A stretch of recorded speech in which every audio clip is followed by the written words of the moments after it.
A gente está acompanhando desde logo as primeiras horas do dia de hoje, desta terça-feira, a operação no Rio de Janeiro, a Operação Contenção. E a gente continua neste assunto e vamos conversar agora com André Santos Pereira, delegado de Polícia do Estado de São Paulo, especialista em inteligência policial e segurança pública. Oi, doutor, boa tarde. Seja muito bem-vindo aqui à Hora News, viu? Muito boa tarde a todos. Doutor, desde cedo estamos acompanhando, então, aí a Operação Contenção. Os policiais foram para as ruas hoje para cumprir 100 mandados de busca e apreensão. 81 suspeitos foram presos.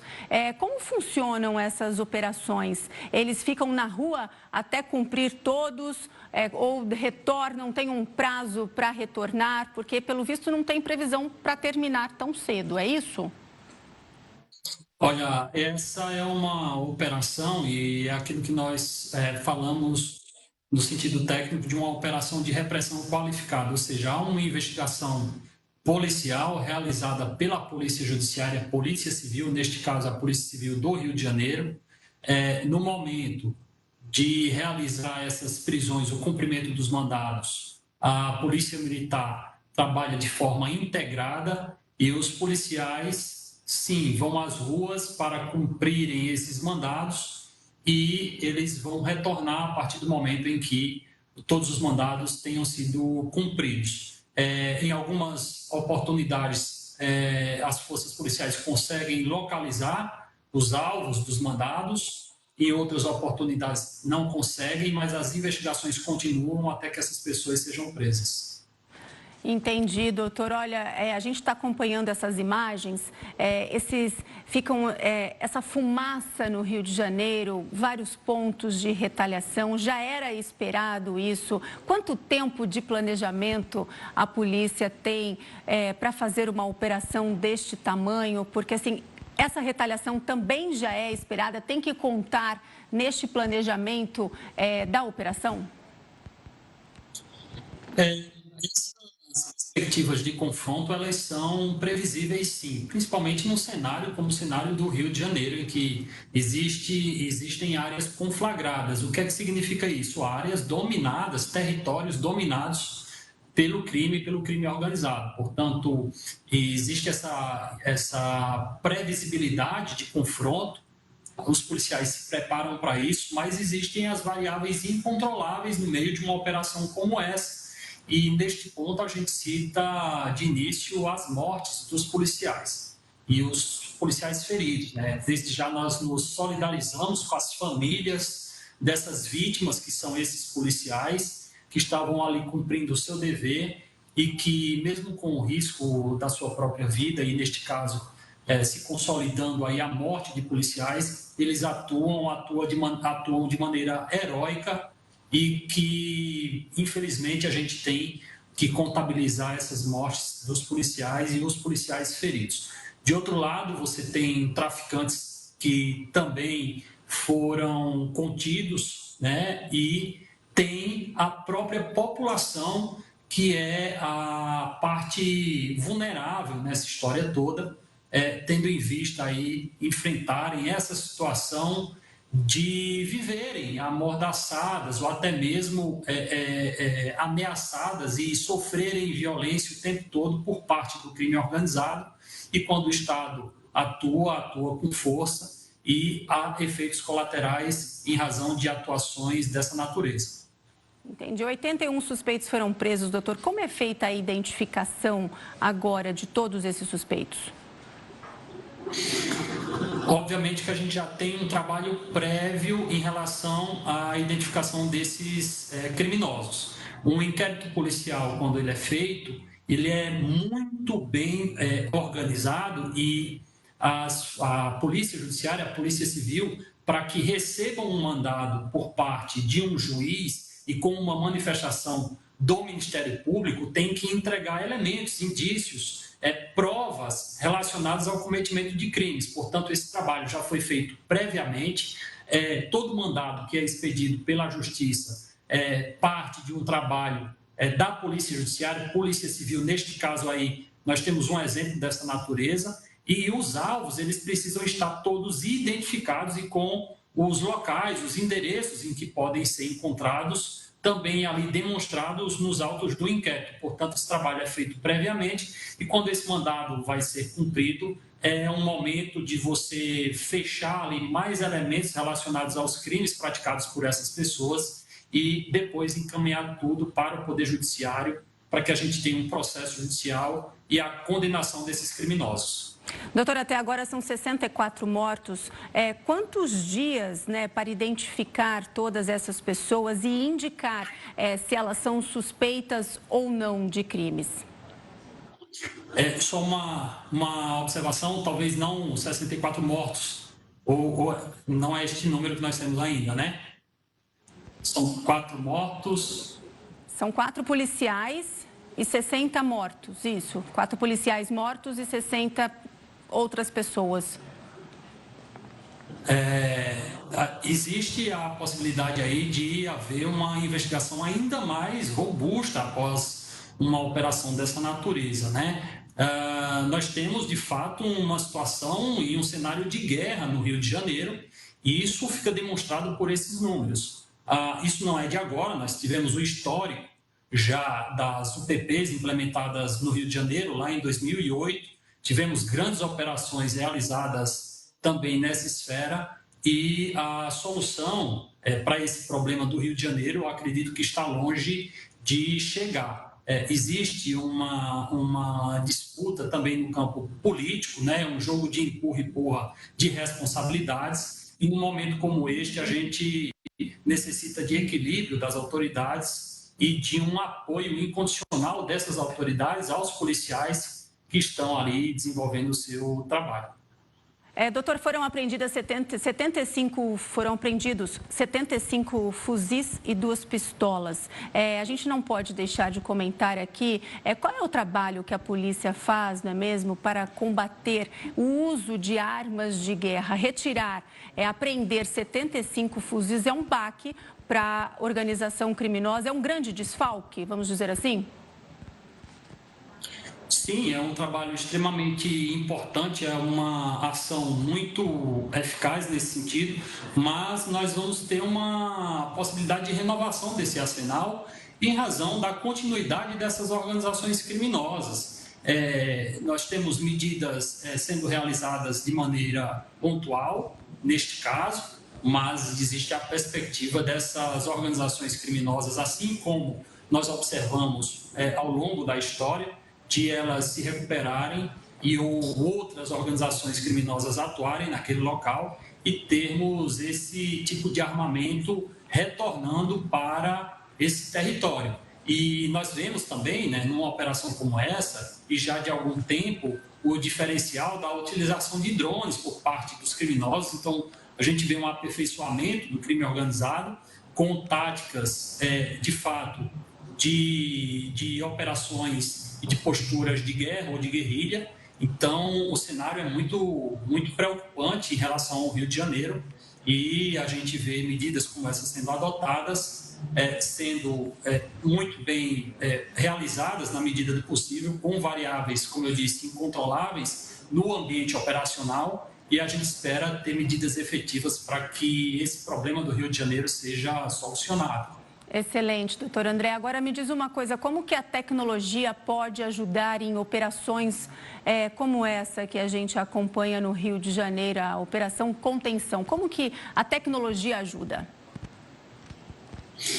A tecnologia surge como um elemento extremamente importante, principalmente no trabalho de investigação, no trabalho da inteligência, na coleta de dados, de evidências, para que esses criminosos sejam identificados, os locais em que eles estão sejam precisos, de fato, no levantamento para o dia da operação. A gente vê resultados aí já de 81 suspeitos presos, isso demonstra uma efetividade desse trabalho investigativo e a tecnologia certamente contribuiu para que esse resultado fosse alcançado. Mas, ao mesmo tempo em que a tecnologia é utilizada pelo Estado de maneira lícita, você tem, de outro lado, as organizações criminosas também fazendo uso das tecnologias, o uso para o mal da tecnologia, Então, é um embate aí extremamente complexo e cada vez mais as polícias precisam trabalhar nesse aspecto de se qualificarem para utilizarem a tecnologia em busca desses resultados. Doutora, a operação aconteceu nos complexos da Maré e da Penha. Há possibilidade, dentre esses presos, estarem outros presos por outras pessoas suspeitas de outros crimes? Por exemplo, um suspeito de participar, de colaborar, na verdade, com a morte do Gritzbach aqui no aeroporto de Guarulhos, ele estaria escondido no complexo da Penha. Será que ele pode estar entre esses detidos? O Cauê. As organizações criminosas têm capilaridade. Numa operação como essa, você vai ter os resultados em breve sendo divulgados pelas forças policiais daquilo que está comprovado, daquilo que foi realmente identificado como a verdade em relação a essas pessoas detidas. Portanto, existe essa possibilidade, sim, de uma capilaridade de diversas organizações criminosas estarem envolvidas em todo esse cenário e as investigações serão aprofundadas. Cada indivíduo que foi detido, neste momento, está passando por um processo ali de investigação dentro de um inquérito policial e as condutas de cada uma dessas pessoas será identificada, inclusive as condutas praticadas agora, neste momento, em que elas podem ser autuadas em flagrante, pela utilização das armas de fogo, pelo tráfico, por droga que seja encontrada em sua residência ou até mesmo pelo assassinato dos policiais que faleceram neste confronto. E também a sua vida pretérita, identificar o que é que essas pessoas, esses criminosos, realizaram no passado. Então, nessa perspectiva, tudo vai ser consolidado dentro do inquérito policial, pelas investigações, e a polícia vai entregar esses resultados o mais breve possível. Doutor, foi preso Nicolas Fernandes Soares, operador financeiro de Edgar Alves de Andrade, conhecido como DOCA. E hoje o Disque Denúncia divulgou um cartaz oferecendo recompensa de R$100 mil para quem der informações sobre o DOCA. Doutor André, eu te pergunto, como é feito este trabalho? Como funciona este sistema, não é mesmo, de divulgar um cartaz, procurando uma pessoa? Quando vocês recebem a informação, como que vocês recebem? Como funciona esse sistema para saber se está certa a informação que a pessoa está falando, se sabe ou não sabe o local do foragido? Como funciona esse sistema do Disque Denúncia? Olha, a polícia trabalha de acordo com as evidências, então se estabelece uma prioridade de alvos, que é como, na linguagem técnica, nós identificamos aquelas pessoas que estão sendo procuradas pela polícia. Então, se identifica, se coloca alguma prioridade em relação a determinados alvos e, a partir desse momento, com a publicização de operações como essas, as informações começam a chegar. E aí há um filtro, obviamente, em relação a essas informações. Existem muitas informações que são dadas e que não têm um lastro de verdade, e a polícia consegue identificar, de acordo com aquilo que foi repassado, o que é que tem uma possibilidade de maior veracidade. Então, as prioridades vão sendo definidas de acordo com essas informações, de acordo com aquilo que vai sendo identificado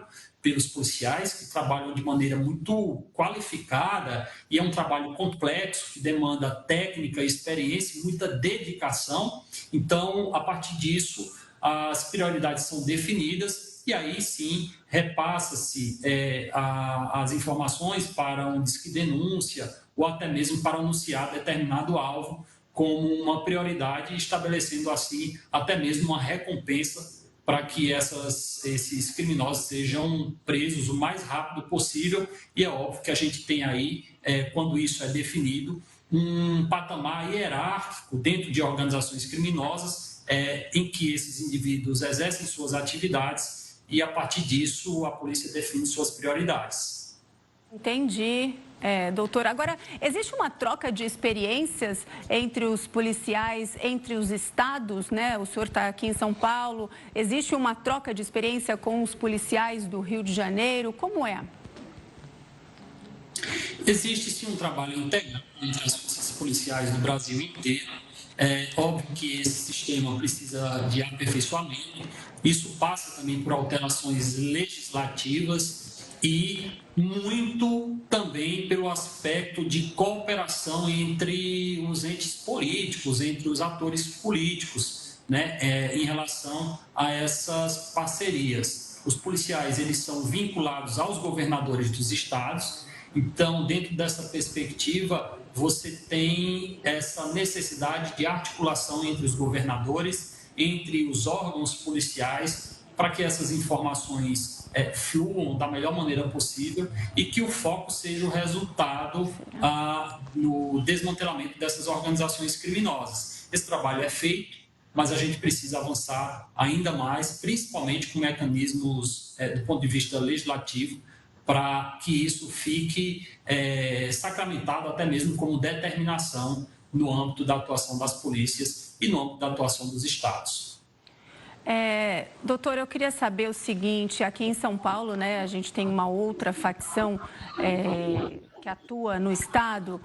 As operações que são feitas aqui em São Paulo também são grandes quando acontecem, mas existe uma diferença entre, principalmente, o armamento entre as duas facções, de como é feita? Existe uma diferença neste planejamento entre as ações, eu digo, entre as operações de São Paulo e do Rio de Janeiro? Existe sim uma distinção, mas muito em razão da atuação de cada organização criminosa. A organização criminosa aqui do Estado de São Paulo, que nasceu no Estado de São Paulo, o primeiro comando da capital, tem uma atuação distinta da atuação que é realizada pelas organizações criminosas que nasceram no Rio de Janeiro, e isso pode ser explicado por diversos fatores. Pela própria configuração do Estado de São Paulo, pelo desenvolvimento das atividades econômicas e pela trajetória dessas organizações criminosas. No Rio de Janeiro existem, como eu disse, áreas conflagradas, territórios inteiros dominados pelo crime. Em São Paulo, nós podemos dizer que há o início de regiões conflagradas, mas a polícia aqui no Estado de São Paulo consegue adentrar nessas regiões, óbvio que com a possibilidade de confronto, mas isso é bem mais reduzido do que o cenário que se apresenta no Rio de Janeiro. Então, você tem distinções e particularidades em cada estado, em razão de cada organização criminosa que atua naquele território, e a atuação das forças policiais é de acordo com esse cenário e com esses diagnósticos apresentados no âmbito do trabalho das polícias. Entendi, doutor André. Agora, sim, São Paulo tem uma facção dominante e o Rio de Janeiro, né, o que difere aí é que tem várias, não é mesmo? Como que um planejamento... Como assim? Como é que eu posso dizer? De que maneira o planejamento dessas ações, como a de hoje, o que interfere a essa como eu vou dizer assim, que São Paulo só tem uma facção, só tem não, né? Tem uma facção dominante, no Rio de Janeiro tem várias facções. Isso interfere no planejamento? É isso que eu quero perguntar para o senhor. Perfeito. Essa perspectiva é interessante, principalmente pelo fato de que nós temos que deixar algo muito claro. A organização criminosa, ela é violenta e ela é prejudicial à população em todos os aspectos, em todos os locais, independentemente da maneira em que ela atua. Toda a organização criminosa parte do princípio básico de uma sobreposição pela violência. Portanto, as organizações criminosas que atuam no Rio, a organização criminosa que atua em São Paulo e outras que também atuam em São Paulo, tem isso como um pressuposto, ou seja, agir fora da lei e agir de maneira violenta. Mas de acordo com a perspectiva e com a configuração do ambiente para a prática dos crimes, elas vão se adaptando. Aqui no estado de São Paulo, você tem o desenvolvimento de uma atividade econômica muito pujante. Essas organizações criminosas que atuam em São Paulo têm um foco muito voltado para o tráfico de drogas, para a infiltração em ambientes lícitos, como a lavagem de dinheiro por meio de atividades que, a princípio, são lícitas e que são utilizadas pelo crime organizado. E no Rio de Janeiro isso também não é diferente, mas você tem um histórico no Rio de Janeiro de dominação de território. A gente vê que aqui no estado de São Paulo não existe uma característica muito forte nesse sentido e que as organizações criminosas aqui no estado de São Paulo, elas são muito voltadas para as atividades econômicas e nem tanto pela dominação de determinado território. E as forças policiais agem de acordo com a configuração e com a necessidade. Existe o trabalho de polícia judiciária aqui no estado de São Paulo, realizado pela Polícia Civil, que atua conhecendo a organização criminosa que está infiltrada aqui no nosso estado, e ela vai, obviamente, realizando operações pontuais para a identificação e prisão desses criminosos. No Rio de Janeiro, você já tem esse cenário distinto de um território inteiro sendo dominado, e o trabalho se torna ainda mais complexo num cenário como esse que nós estamos vendo aí pelas imagens. Doutor, agora me diz uma coisa, a gente viu hoje que os bandidos usaram drones para atacar a polícia, e isso é uma tática usada em guerra, né? Por exemplo, na guerra da Ucrânia isso acontece. Essa nova forma de atacar a polícia mostra uma escalada no poder bélico dos criminosos da facção? Sem dúvida. Você vê, então, a escalada, como você bem falou, do poderio bélico dessas organizações criminosas. Lá atrás, a gente viu essas organizações introduzindo fuzis para o confronto com as forças policiais. Agora a gente vê elas utilizando drones. Existem táticas de guerrilha que também são implementadas em territórios como esses, como barricadas, tocar fogo em determinado ambiente para dificultar o trabalho policial. Então nós vemos de fato um cenário muito preocupante, já não é de hoje, e nós vemos esses novos elementos sendo implementados e existindo também uma necessidade de regulamentação, né, desse tipo de objeto e que está sendo utilizado, portanto, para a prática de crimes. Existem projetos de lei sendo debatidos no Congresso Nacional, mas nós vemos sempre o poder público um passo atrás da atuação dessas organizações criminosas. O senhor falou das vias fechadas, das barricadas. Agora, a geografia do Rio de Janeiro também favorece aí para a atuação, para o domínio das facções, dominar o território? O território é um elemento importante, mas eu não diria que é um elemento primordial. Você poderia ter áreas planas, como existem áreas planas que também são dominadas por determinadas facções, em que as dificuldades se apresentam de maneiras distintas ali naquele campo operacional.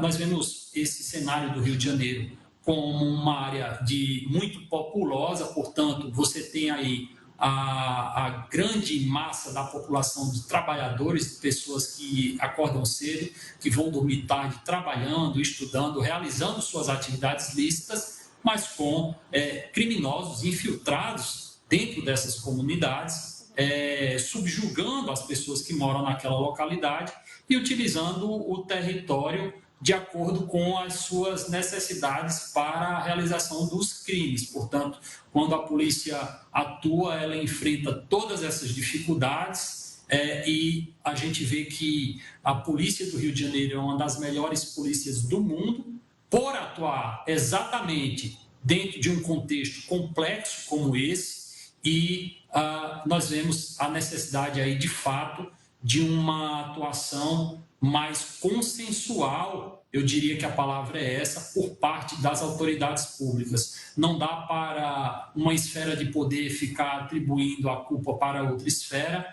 e, no meio desse contexto preocupante, conturbado e até mesmo de caos, a população sofrendo. Então, a gente visualiza que essas dificuldades precisam ser enfrentadas com muito equilíbrio. Entendi, doutor. Agora me diz uma coisa, como eu disse para o senhor, 75 fuzis foram apreendidos, 2 pistolas. Essas armas apreendidas, elas podem futuramente, a partir de uma ordem da justiça, essas armas podem ser utilizadas pela polícia futuramente? Sim, essas armas podem ser utilizadas, mas a gente sempre deixa claro que as polícias precisam trabalhar com recursos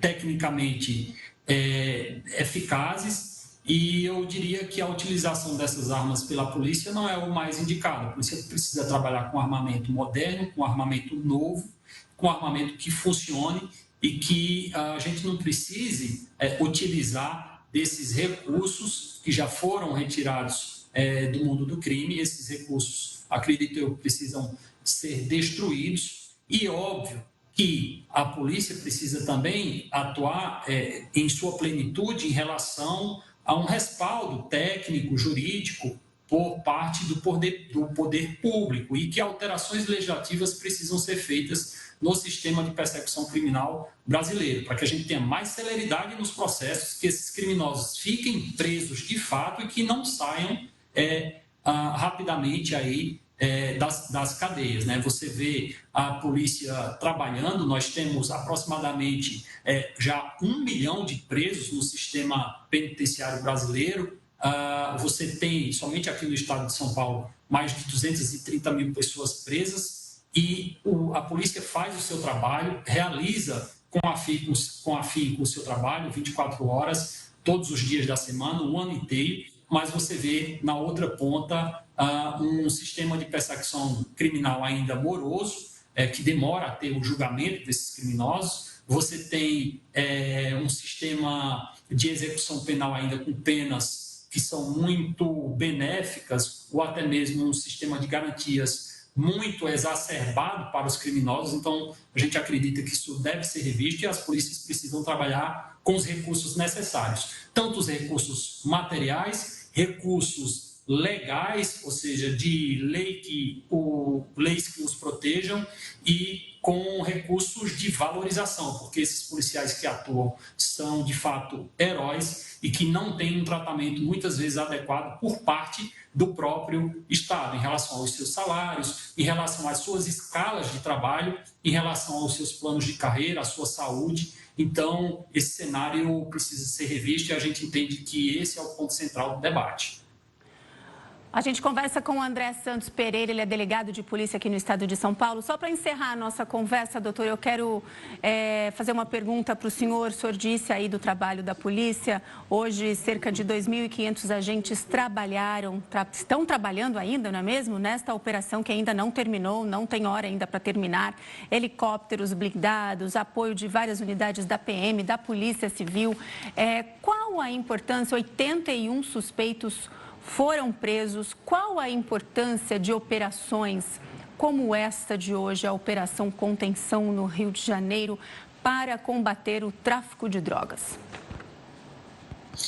Primeiro, é uma mensagem clara para o crime de que o Estado existe e que ele está buscando reverter essa situação, principalmente essa situação das áreas conflagradas, ou seja, áreas dominadas integralmente pelo crime organizado. Então, é uma resposta que, de um lado, ela é muito positiva para demonstrar que o Estado é mais forte do que o crime, mas, de outro lado, a gente vai ter desdobramentos, avanços, discussões, e que medidas efetivas de continuidade para o enfrentamento a essas organizações criminosas sejam desenvolvidas.